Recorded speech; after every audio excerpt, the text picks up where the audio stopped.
Yes news में आप सभी दर्शकों का स्वागत है। मैं आपके साथ इलियास बड़ेखर। आइए देखते हैं आज की खबर क्या कहती है। ಬ್ಯೂಟಿ ಪಾರ್ಲರ್ಗಳ ಕೆಲವೊಂದು ಹಾನಿಕಾರಕ ಸರಿಯಾಗಿ ಮಾಹಿತಿ ಇಲ್ಲದೆ ಟ್ರೀಟ್ಮೆಂಟ್ ಅಂತ ಹೇಳಿದ್ರೆ ಸ್ಕಿನ್ ಡಿಸೀಸಸ್ ಮತ್ತು ಫಂಗಲ್ ಇನ್ಫೆಕ್ಷನ್ ಮತ್ತು ಇದ್ರದಂತ ಹೇಳ್ತಾರಲ್ಲ ನಮ್ಮ ಏನಂತ ಹೇಳ್ತಾರೆ ಚರ್ಮ ರೋಗ, ಮುಖದ ಅಸಮಾನತೆ ಅಥವಾ ಪ್ರಿಕಾಷನ್ಸ್ ಕೊರಿಯತೆ, ಹೆಡೇಕ್, ತಲೆನೋವು ಇಂಥವು ಗಂಭೀರವಾದ ಸಮಸ್ಯೆಗಳನ್ನು ತರಬೇತಿ ಇಲ್ಲ ಅಂತ ವ್ಯಕ್ತಿ ಈ ಟ್ರೀಟ್ಮೆಂಟ್ ಕೊಟ್ಟನಂತ ಹೇಳಿದರೆ ಇವು ಮುಂದೆ ಬರೋ ದಿನಗಳಲ್ಲಿ ಈ ಸೈಡ್ ಎಫೆಕ್ಟ್ ಆಗ್ತಾವೆ ಅನ್ನೋದು ನಮ್ಮ ಸಾರ್ವಜನಿಕರ ಗಮನಕ್ಕೆ ತರಲಿಕ್ಕತ್ತಿದ್ವಿ. ಈ ಉದ್ದೇಶ ನಮ್ದು ಯಾವುದು ಇವ್ರ ಜೊತೆ ವೈಯಕ್ತಿಕ ಇದನ್ನಿಲ್ಲ.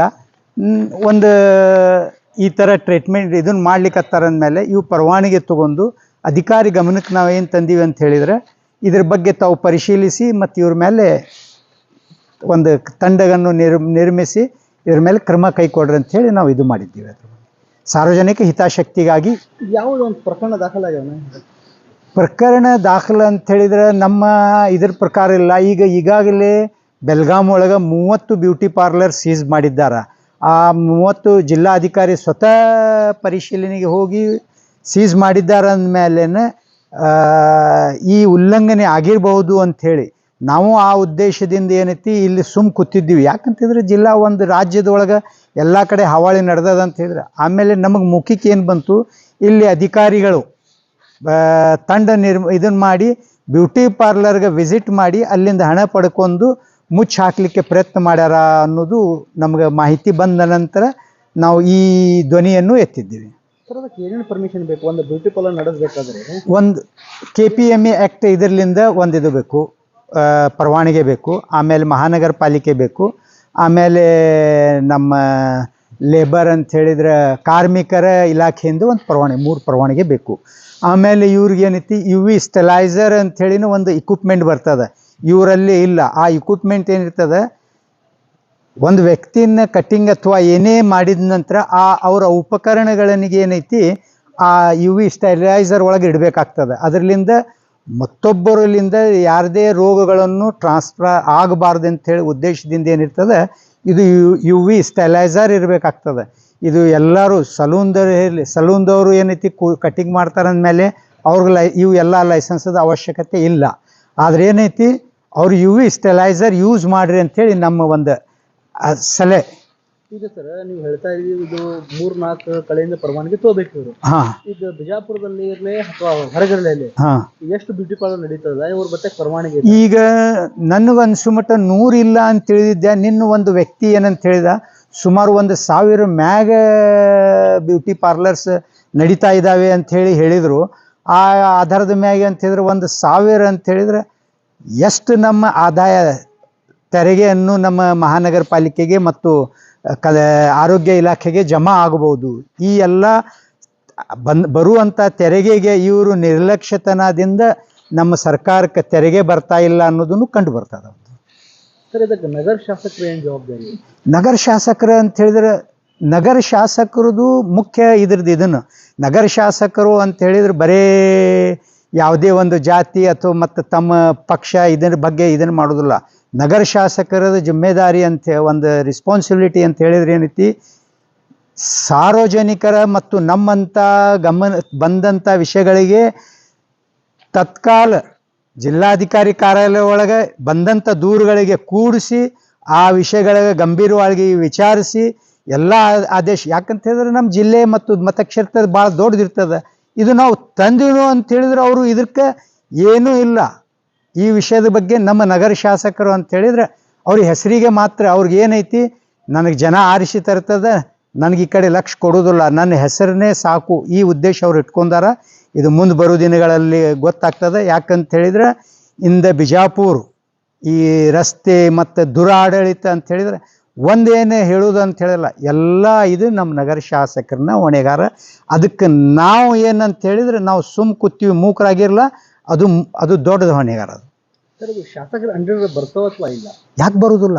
ಯಾವುದೇ ಇದನ್ನಿತ್ತು ಅಂತ ಹೇಳಿದ್ರೆ ಎಲ್ಲ ಡಿಪಾರ್ಟ್ಮೆಂಟ್ ಅವ್ರ ಕಡೆ ಅವರು ಒಂದು ಸಾಮಾನ್ಯ ಜನ, ಒಂದು ವ್ಯಕ್ತಿ ಅಂತ ಹೇಳಿದ್ರೆ ನಮ್ಮ ಮಹಿಳೆಯರು, ನಮ್ಮ ಪ್ರಧಾನಿ ಮಂತ್ರಿಯವರು ಭಾಳ ಗಂಭೀರ ವಿಷಯವಾಗಿ ನಮ್ಮ ಮಹಿಳೆಯರ ಬಗ್ಗೆ ಚಿಂತಕರದಾರ. ನಮ್ಮ ಕರ್ನಾಟಕ ಸರ್ಕಾರ, ಸಿದ್ದರಾಮಯ್ಯ ಅವರು ಕರ್ನಾಟಕ ಸರ್ಕಾರ, ನಮ್ಮ ಮುಖ್ಯಮಂತ್ರಿನೂ ಚಿಂತಕರದಾರ.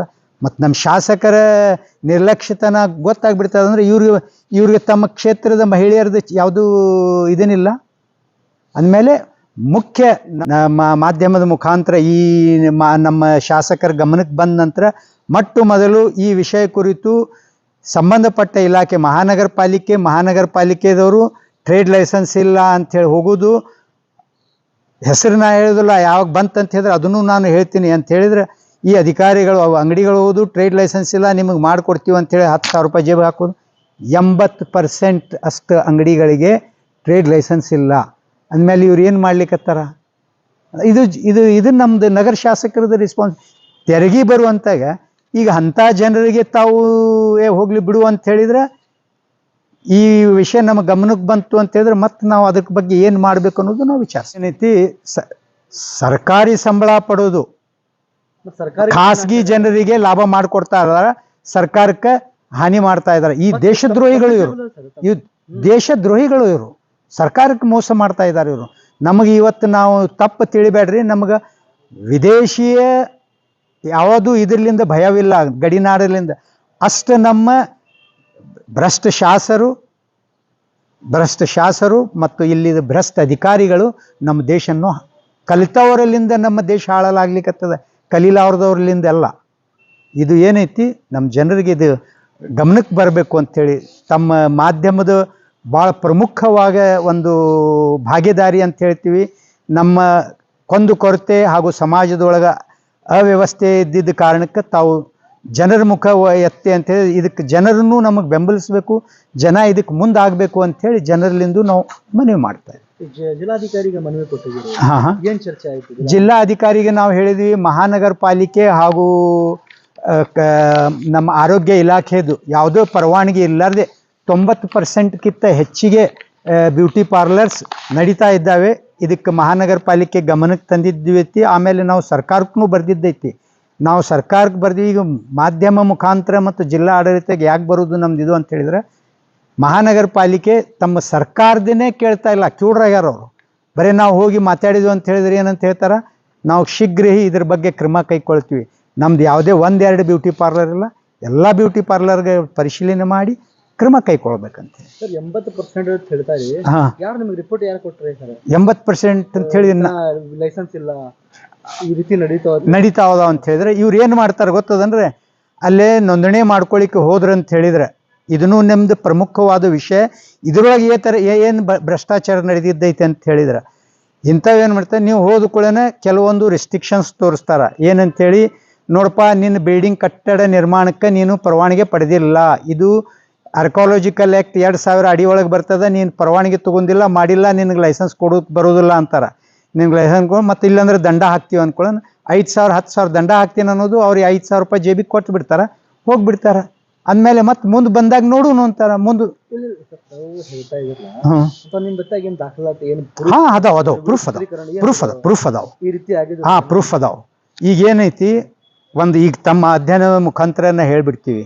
ಮಾರ್ಕೆಟ್ ಒಳಗೆ ಹಲವಾರು ನಾವು ಏನು ಮಾಡಿದ್ವಿ, ನಮಗೆ ಗೊತ್ತಿದ್ದಿದ್ದಿಲ್ಲ ಈ ಬ್ಯೂಟಿ ಪಾರ್ಲರ್ದು ನಮ್ಮ ಇದೇನಿಲ್ಲ, ಪರವಾನಗಿ ಇಲ್ಲ ಅಂದ್ಕೊಳ್ಳೋಣ. ಮಹಾನಗರ ಪಾಲಿಕೆ ಕಟ್ಟಡ ಪರವಾನಗಿ ಇಲ್ಲದೆ ನಾವು ಇವ್ರಿಗೆ ಪರವಾನಗಿ ಕೊಟ್ಟಿಲ್ಲ ಅಂದ್ಕೊಳ್ಳೋಣ. ಅವ್ರು ಏನು ಮಾಡಿದರು, ಬಿಲ್ಡಿಂಗ್ ಮಾಲಕರು ಏನು ಮಾಡಿದರು, ಇವರು ನಾಳೆ ನಮ್ಮ ಮೇಲೆ ಇದನ್ನು ಅಪವಾದ ಮಾಡ್ತಾರಂಥೇಳಿ ಆ ಬ್ಯೂಟಿ ಪಾರ್ಲರ್ದವ್ರಿಗೆ ಅವ್ರಿಗೆ ಅಲ್ಲಿದ್ದು ಖಾಲಿ ಮಾಡಿಸಿದ್ರು.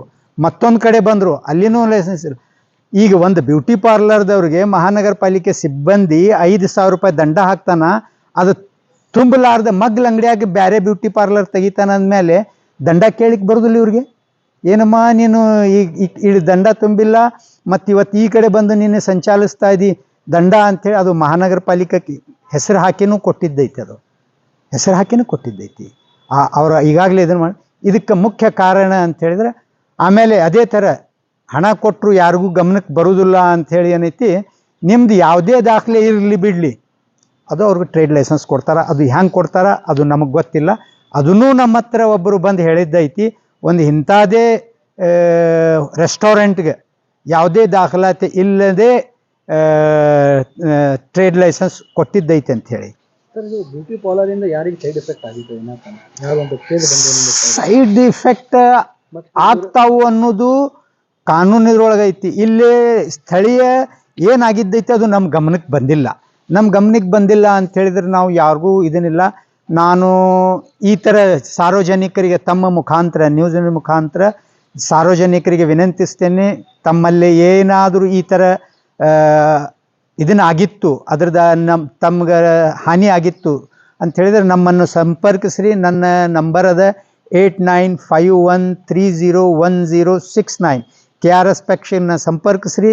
ನಾವು ನಿಮ್ಮ ಮತ್ತು ಅವ್ರ ಮಧ್ಯೆ ಏನು ಇದನ್ನೈತೆ ನಿಮ್ಮ ಕಂಪೆನ್ಷನ್ನು ಮತ್ತು ಆ ಬ್ಯೂಟಿ ಪಾರ್ಲರ್ ವಿರುದ್ಧ ಕ್ರಮಕ್ಕಾಗಿ ನಾವು ನಿಮ್ಮ ಜೊತೆ ನಿಂದಿರ್ತೀವಿ. ಸೈಡ್ ಎಫೆಕ್ಟ್ ಆದರೆ ಕಂಪೆನ್ಷನ್ ಇರುತ್ತೆ ಮತ್ತು ಅವ್ರದ್ದು ಇದನ್ನು ಮಾಡಬೇಕಾಗ್ತದೆ. ಯಾಕಂತ ಹೇಳಿದ್ರೆ ನಾ ಹೇಳಿದ್ನಲ್ಲ, UV ಟ್ರೀಟ್ಮೆಂಟ್ ಇರಲಾರ್ದ UV ಸ್ಟೆಲೈಸರ್ ಇರಲಾರ್ದ ಕಾರಣಕ್ಕೆ ಏನಾಗ್ತದೋ ಅವು ಉಪಕರಣಗಳಿಗೆ ಒಂದು ರೋಗದಿಂದ ಬೇರೆಯವ್ರಿಗೆ ಟ್ರಾನ್ಸ್ಫರ್ ಆಗ್ತದೆ. ಇವು ಎಲ್ಲ ಉಪಕರಣಗಳು ಬೇಕು. ಯಾರು ಬಂದ್ರೆ ಕಟ್ಟಿಂಗ್ ಮಾಡೋದ್ರಲ್ಲಿಂದ ಇದನ್ನು ಇರೋದಿಲ್ಲ. ಆಮೇಲೆ ಕಾಸ್ಟ್ಲಿ ಇದ್ದು ಕೂಡ ಕಡಿಮೆ ದರದಲ್ಲಿ ಟ್ರೀಟ್ಮೆಂಟ್ ಮಾಡಲಿಕ್ಕೆ ಬ್ರ್ಯಾಂಡೆಡ್ ಐಟಮ್ ಕಾಸ್ಟ್ಲಿ ಅದಾವೆ. ಕಡಿಮೆ ದರದೊಳಗೆ ಮಾಡಲಿಕ್ಕೆ ಡಬ್ಬಿ ಬೇರೆ ಇಟ್ಟಿರ್ತಾರೆ, ಬಳಸ್ತಾ ಇರೋ ಮಟೀರಿಯಲ್ ಬೇರೆ ಇರ್ತದೆ. ಅಂತ ಕೆಲವೊಬ್ಬರಿಗೆ ಎಲ್ಲರಿಗೂ ಹೊಂದಾಣಿಕೆ ಆಗೋದಿಲ್ಲ. ಕೆಲವೊಬ್ಬರಿಗೆ ಸ್ಕಿನ್ ಇದನ್ನಿರ್ತದೆ, ಅವಾಗ ಏನಾಗ್ಬಿಡ್ತದೆ, ರಿಯಾಕ್ಷನ್ ಆಗ್ತದೆ, ಗುಳ್ಳೆ ಆಗ್ತಾವೆ. ಇವೆಲ್ಲ ಏನೈತಿ ಚರ್ಮ ರೋಗದ ಒಮ್ಮೊಮ್ಮೆ ಪೂರ್ತಿ ಫೇಸ್ ಅವ್ರದ್ದು ರೆಡ್ ಆಗಿಬಿಡ್ತದೆ. ಇವೆಲ್ಲ ಇದಕ್ಕೇನೈತಿ ಬ್ಯೂಟಿ ಪಾರ್ಲರ್ ಹೊಣೆಗಾರ. ಅದಕ್ಕೇನೈತಿ ಅವರು ಅಧಿಕಾರಿ ಜವಾಬ್ದಾರಿ ಇರ್ತಲ್ಲ, ಶಾಸಕರ ಜವಾಬ್ದಾರಿ ಶಾಸಕರನ್ನ ಅಂತ ಹೇಳಿದ್ರೆ ಅಧಿಕಾರ ಬಂದ್ರು ಇವರು ತಾವು ಇದ್ರ ಬಗ್ಗೆ ಶಾಸಕರಿಗೆ ಗೊತ್ತಿಲ್ಲ ಅಂತ ಹೇಳಿದ್ರೆ, ಶಾಸಕರ ತಮ್ಮ ಕರ್ತವ್ಯ ಏನೈತೆ ಅನ್ನೋದು ಗೊತ್ತೈತಿ. ಆದ್ರೆ ಅವರು ಅದ್ರ ಬಗ್ಗೆ ಕೇಳಬಹುದು, ಅಧಿಕಾರಿ ಕೇಳ್ಬೋದಲ್ಲ, ಕೇಳ್ಬೋದು ಪರವಾನಗಿ ಕೊಟ್ರಿ ನೀವು ಕೇಳ್ಬೋದು. ಪರವಾನಗಿ ಇಲ್ಲ ಅಂದ್ರೆ ನಕಲಿ ಫೇಕ್ ಅದು ಅವ್ರಿಗೆ ನೀವು ರದ್ದು ತುರಂತವಾಗಿ ಅವ್ರ ಮೇಲೆ ಇಲ್ಲ. ಇವು ಯಾಕೆ ಮಾಡೋದಿಲ್ಲ ಅಂತ ಹೇಳಿದ್ರೆ ಅವ್ರು ಏನೈತಿ, ಅವರು ಸಮಯ ಎಲ್ಲೈತಿ ಬಿಜಾಪುರ ಬಗ್ಗೆ ಚಿಂತೆ ಮಾಡಲಿಕ್ಕೆ. ಅವರು ರಾಜ್ಯ ತುಂಬ ಧರ್ಮದ ಸಂಕಟ ಒಳಗೈತಿ ಅಂತ ಹೇಳಿ ಇದು ಮಾಡ್ತಾರೆ. ಧರ್ಮದ ಸಂಕಟ ಐತೆ ಅಂತ ಹೇಳಿದ್ರೆ ನಮ್ಮ ಹಿಂದೂ ಬಾಂಧವರಿಗೆ ಮತ್ತು ನಮ್ಮ ಅಣ್ಣ ತಮ್ಮರಿಗೆ ನಾಚಿಕೆ ಬರಬೇಕು. 85% ನಾವು ಹಿಂದೂವರು ಅದೀವಿ, 15%ಲಿಂದ ನಿಮಗೆ ಭಯ. ಇದು ಏನೈತಿ, ನಮ್ಮ ಬಾಂಧವರು ನಮ್ಮ ಮಿತ್ರರಿಂದ ಏನಂದ್ರೆ ಒಂದು ಮನವಿ ಮಾಡ್ತೀನಿ, ಇದು ವೋಟ್ ಪಾಲಿಟಿಕ್ಸ್ ಬಿಟ್ಟು ಯಾವುದೂ ಇಲ್ಲ. ಇವ್ರ ಮಾತಿಗೆ ಇದನ್ನಾಗಿ ಪ್ರಭಾವಿಯಾಗಿ ನೀವು ಇದ್ರ ಬಗ್ಗೆ ಇದನ್ನು ಮಾಡಬೇಡ್ರಿ. ಇದು ಏನು ನಾವು ಯಾವ ಥರ ತಮ್ಮ ಇದ್ರ ಬಗ್ಗೆ ಏನಾರ ಮಾತಾಡ್ತೀವಿ, ಯಾವುದೂ ಮಾತಾಡೋದಿಲ್ಲ. ಮತ್ತು ಇವರೇ ಆಗಿ ಕೆಣಕಿ ಇದನ್ನು ಮಾಡ್ತಾರಂದಮೇಲೆ ಇದನ್ನು ಒಂದು ಓಟಿನ ರಾಜನೀತಿ ಮಾಡ್ತಾ ಇದ್ದಾರೆ.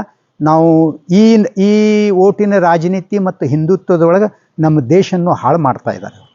ಯಾಕಂತ ಹೇಳಿದ್ರೆ ಮನುಸ್ಮೃತಿದು ಒಂದು ಇದನ್ನೈತಿ, ದೇಶ ನಾವು ಇವ್ರ ಮೇಲೆ ಆಳಬೇಕಾಯಿತು ಅಂತ ಹೇಳಿದ್ರೆ ದೇಶನ್ನು ಜನರನ್ನು ಬೀದಿ ಪಾಲ ಮಾಡ್ರಿ ಮತ್ತು ಹಾಳು ಮಾಡ್ರಿ, ಆವಾಗ ನಾವು ಆಳ್ಬೋದು. ಇವತ್ತು ಸರ್ಕಾರಿ ಶಿಕ್ಷಣಗಳು ಎಲ್ಲ ಬಂದ್ ಆಗ್ತಾ ಇದ್ದಾವೆ. ಇದಕ್ಕೆ ಕಾರಣ ಯಾರು? ನಮ್ಮ ಶಾಸಕರು, ನಮ್ಮ ಸರ್ಕಾರ, ನಮ್ಮ BJP. 11 ವರ್ಷ ಆಯಿತು ಒಂದರ ದೊಡ್ಡ ಯೂನಿವರ್ಸಿಟಿ ತಯಾರು ಮಾಡಿದ್ದಾರೆ ಇವರು, ಒಂದರ ದೊಡ್ಡ ಶಿಕ್ಷಣ ಸಂಸ್ಥೆ, ಒಂದು ದೊಡ್ಡ ಹಾಸ್ಪಿಟಲ್. ಎಲ್ಲ ಹಿಂದೆ ಸರ್ಕಾರ ಮಾಡಿ ಹೋಗಿದ್ದಕ್ಕೆ ಅದಕ್ಕೆ ಪರವಾನಗಿ ಕೊಟ್ಟು ಈಗ ನಾವೇನೈತಿ ಇವತ್ತು 79 ವಯಸ್ಸು ಆದ ನಂತರ ನಮ್ಮ ಭಾರತಕ್ಕೆ ಇಷ್ಟು ಬಂದಿದ್ದೈತಿ. ಯಾವಾಗ ನಮಗೆ ಸ್ವಾತಂತ್ರ್ಯ ಸಿಕ್ಕಿತ್ತು ಆವಾಗ ನಮ್ಮ ಹತ್ರ ಏನೂ ಇದ್ದಿದ್ದಿಲ್ಲ. ಆವಾಗ ನಮ್ಮ ಹೈದರಾಬಾದ್ ನಿಜಾಮ್ ಎಷ್ಟು ಇದನ್ನು ಕೊಟ್ಟಿದ್ದಾನ, ಸಹಾಯ ಮಾಡಿದ್ದಾರ. ದೇಶದ ಭಾಳಷ್ಟು ಜನರು ತಮ್ಮ ವೈಯಕ್ತಿಕ ಅಂತ ಹೇಳಿದ್ರೆ ನಮ್ಮ ದೇಶಕ್ಕೆ ಒಂದು ಒಳ್ಳೆಯ ಕನಸನ್ನು ತೊಗೊಂಬಂದು ಮಾಡಿದ್ರು. ಇದು ಅಂಥ ದೇಶಕ್ಕೆ ಇವ್ರು ಏನು ಮಾಡ್ತಾ ಇದ್ದಾರೆ, ಇವತ್ತು ನಾಶ ಮಾಡ್ತಾ ಇದ್ದಾರೆ.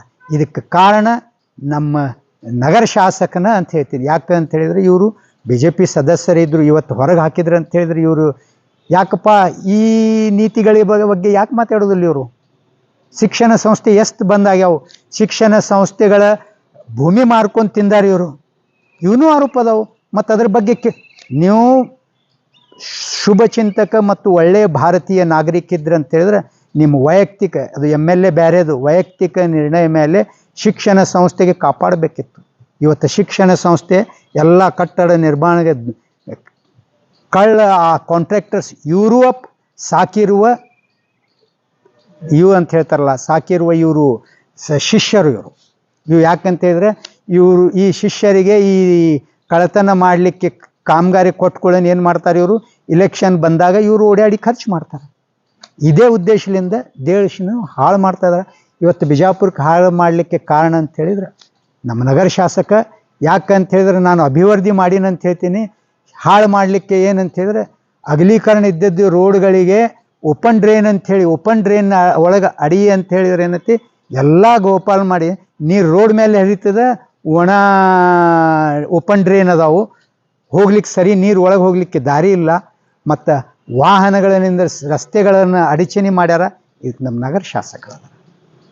ಸರ್ ಈಗ ಮುಂದೆ ಬ್ಯೂಟಿ ಪಾರ್ಲರ್ ಮೇಲೆ ಏನು ಕ್ರಮ ಆಗಬೇಕು? ಬ್ಯೂಟಿ ಪಾರ್ಲರ್ ಮೇಲೆ ಈಗಾಗಲೇ ನಾವು ಇವತ್ತು ಇದನ್ನು ಮಾಡಿದ್ದೀವಿ. ಈಗ ಅಧಿಕಾರಿಗಳು ಏನು ತಗೋತಾರ, ಮುಂದಿನ 7 ದಿವಸ ಒಂದು 7 ದಿವಸ ಒಳಗೆ ಏನಾರ ಇದನ್ನ ಆಗಲಿಲ್ಲ. ಯಾಕಂದ್ರೆ ಗಣಪತಿದು ಒಂದು ಇದನ್ನೈತಿ, ಇದ್ರೊಳಗೆ ನಾವು ಯಾರಿಗೂ ಇದನ್ನು ಮಾಡಬಾರ್ದು. ಹಬ್ಬ ಒಂದು ಶಾಂತಿಯತೆಯಿಂದ ಆಚರಿಸ್ಕೊಳ್ಳಿ. ಆ ಹಬ್ಬ ಮುಗಿದ ನಂತರ ಏನೈತಿ, ನಾವು ಮಹಾನಗರ ಪಾಲಿಕೆಗೆ ನಮ್ಗೆ ಬ್ಯೂಟಿ ಪಾರ್ಲರ್ ಅವ್ರ ಜೊತೆ ಯಾವುದೂ ವೈರತ್ಯನಿಲ್ಲ. ನಾವು ಮಹಾನಗರ ಪಾಲಿಕೆ, ನಮ್ಮ DH ಡಿಸ್ಟ್ರಿಕ್ಟ್ ಹೆಲ್ತ್ ಆರೋಗ್ಯ ಇಲಾಖೆ ಇವು ಅಧಿಕಾರಿಗಳಿಗೆ ಮಾತ್ರ ನಾವು ಇವ್ರ ಮುಂದೆ ಕರ್ತವ್ಯ ಲೋಪ ಮತ್ತು ರಿಟ್ ಪಿಟಿಷನ್ ಫೈಲ್ ಮಾಡ್ತೀವಿ ಇವ್ರ ವಿರುದ್ಧ. ನನ್ನ ಹೆಸರು ಅಬ್ದುಲ್ ಹಮೀದ್ ಇನಾಮದಾರ್, जिला उपाध्यक्ष कर्नाटक राष्ट्र समिति पक्ष। जैसा कि आप सब जानते हैं कि आप सभी का प्यार हमारे साथ कायम है, इसी तरह से हमारे इस चैनल को प्यार करते रहिए और हमारी सारी खबरों को लाइक, शेयर और सब्सक्राइब करना ना भूलिए। हमारा यही मकसद है कि आपको हर खबर जो है जैसा है वैसा ही आपको हम दिखाते रहेंगे, ना किसी का पक्ष लेंगे, ना किसी के विरोध में जाएंगे। हमारे कदम सच के साथ।